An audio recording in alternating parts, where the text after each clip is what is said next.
Today, I'm gonna share with you my favorite steak recipe. It comes with an easy, adaptable marinade that you can use for all different cuts of pasture-raised beef.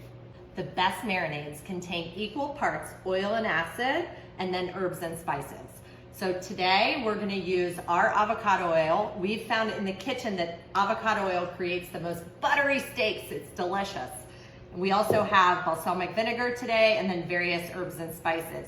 A teaspoon of fresh garlic, quarter teaspoon of red pepper flakes, 2 tablespoons of fresh parsley, a quarter teaspoon of thyme, a quarter teaspoon of oregano, and a pinch of salt and pepper.